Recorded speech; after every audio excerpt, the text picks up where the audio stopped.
Hello বন্ধুরা, আমি নীলিভা। আমার চ্যানেল দয়াল কোম্পানিতে সবাইকে স্বাগত। কি কেমন লাগছে সেই ড্রেসটা? সেজেগুজে বেরিয়ে পড়েছি।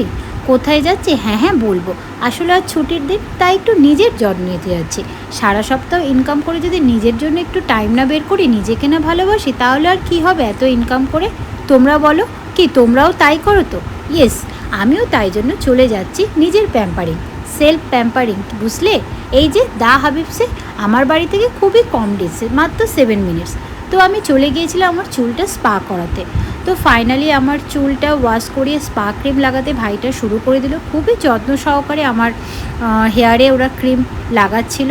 আর সত্যি কথা বলতে প্রতিদিনই শাশুড়ি সেজে চুলে পাউডার থোপে থোপে হেয়ার সাদা করে চুলটার আর কিছু নেই। আর সারাদিনের এত ব্যস্ত শিডিউল, সত্যি চুলের কোনো যত্ন নেওয়া হয় না, না কোনো প্যাক লাগানো হয়, না ঠিকঠাকভাবে চুলটাকে ওয়াশ করা হয়। তো চুল সত্যি খুব ড্যামেজ ছিল।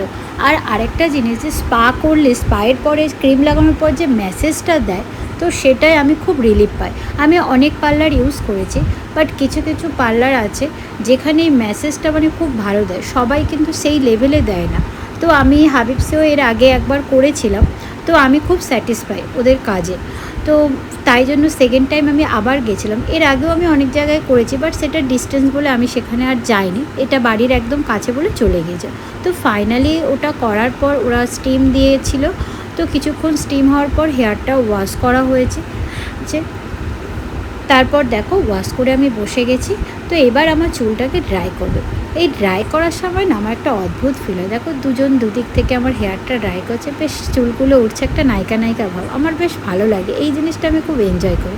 যাই হোক, হেয়ারটা ড্রাই করার পরই বুঝতে পারবো যে হেয়ারটা এখন কতটা ভালো হয়েছে, আর হেয়ারের আমার লুকটাও কেমন লাগছে সেটা তোমরাও দেখতে হবে। তার জন্য কিন্তু পুরো ভিডিওটা দেখতে হবে, একদম স্কিপ করবে না।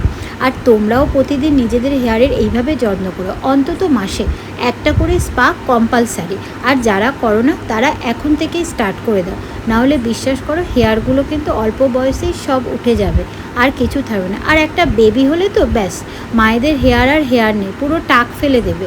তাই হেয়ারের যত্ন নেওয়া খুব ইম্পর্টেন্ট। শুধু হেয়ার কেন, নিজের যত্ন নেওয়াটা খুব দরকার।